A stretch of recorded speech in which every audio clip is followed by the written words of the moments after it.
Someone is calling you tonight, and it already knows you'll answer. Pause. Soft static. Breath. Then, fade into narration.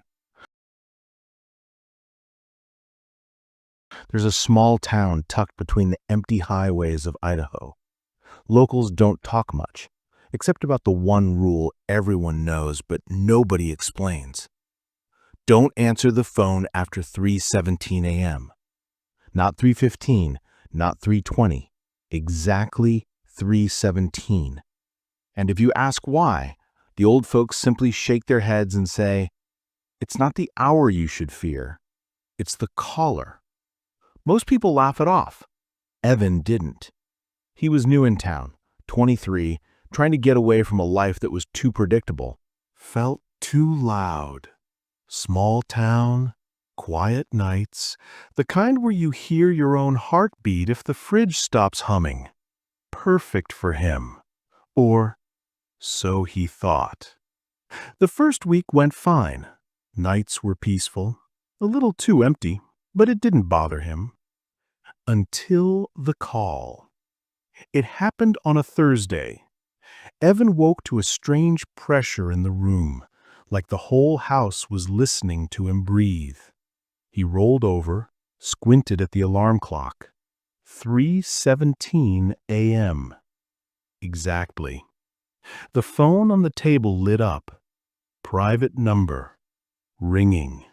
Slow, steady, patient. He hesitated. He wasn't the kind to scare easily, but something felt off. The sound wasn't like normal rings. It was a little stretched, as if someone was pulling each tone apart before letting it fall. It rang again. He answered. A soft voice, barely a whisper, said, "Evan, you're awake." He froze. He hadn't told anyone his new number yet. He hadn't even saved it in his own phone. He cleared his throat. "Who is this?" Voiceover, soft, almost affectionate. "You shouldn't speak. It listens."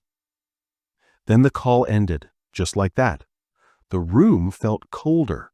Outside, the wind stopped, not slowed, stopped, as if something huge was holding its breath.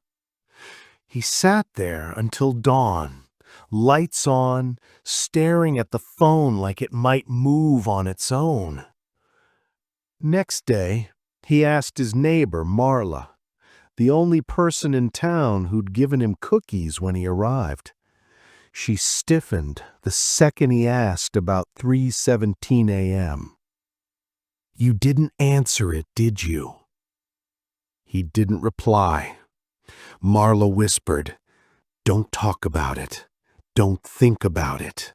And whatever you do, don't answer again." He asked why. She just said one thing before shutting her door. Because once it knows your voice, it comes closer. That night, Evan tried to sleep early. Didn't matter. His body woke him up again, like someone shook him, even though his room was empty. 3:17 a.m. The phone lit up, ringing. He stared. It felt like the sound was crawling along the walls, sliding into his ears. He didn't touch it, but the ringing didn't stop. Not after 10 seconds, not after 30, not after a full minute.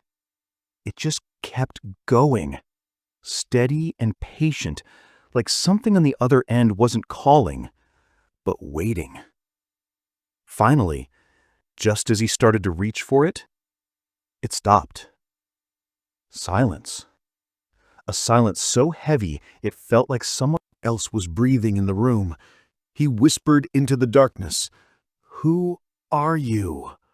The phone answered, not ringing, speaking, in his own voice.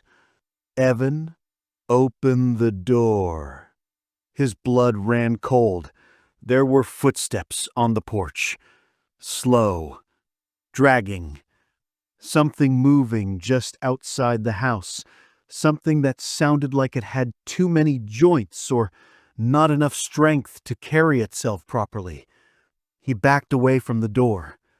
The footsteps paused. Then the doorknob turned barely an inch. Soft knock. Too soft for a human hand. Voiceover. Low. Scraping. "Let me in. You answered once. Now I'm close." He grabbed his phone and threw it in the drawer like that would help.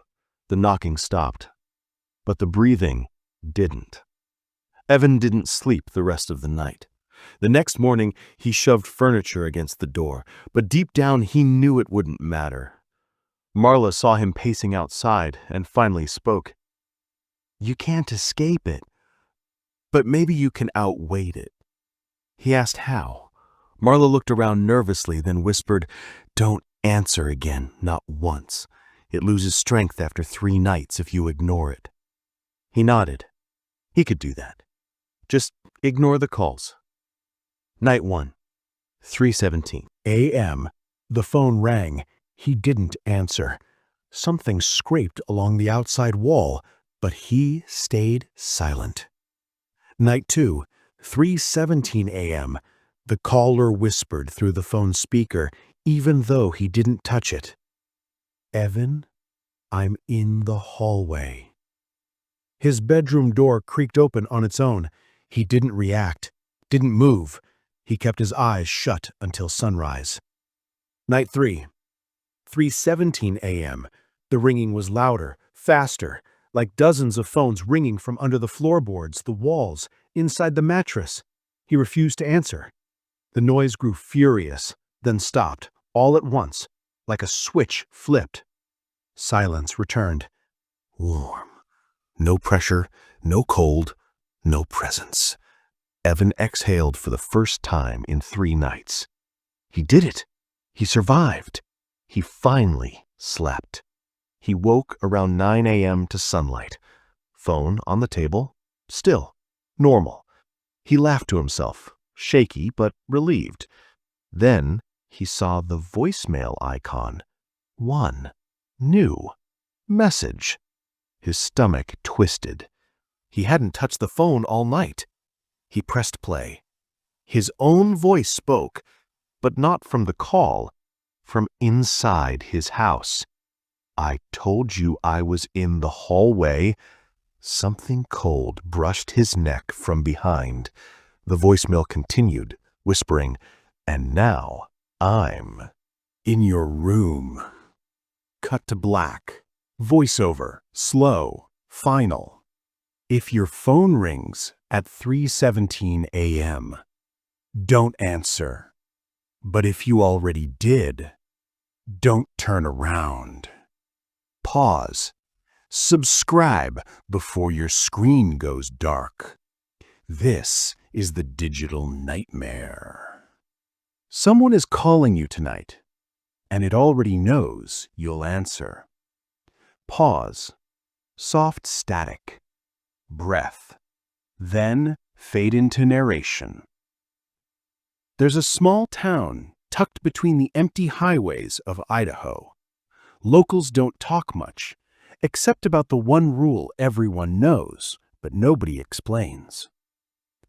Don't answer the phone after 3:17 a.m. Not 3:15, not 3:20, exactly 3:17. And if you ask why, the old-timers said, folks simply shake their heads and say, "It's not the hour you should fear, it's the caller." Most people laugh it off. Evan didn't. He was new in town, 23, trying to get away from a life that had... Someone is calling you tonight, and it already knows you'll answer. Pause. Soft static. Breath. Then fade into narration. There's a small town tucked between the empty highways of Idaho. Locals don't talk much, except about the one rule everyone knows but nobody explains. Don't answer the phone after 3:17 a.m. Not 3:15, not 3:20, exactly 3:17. And if you ask why, the old folks,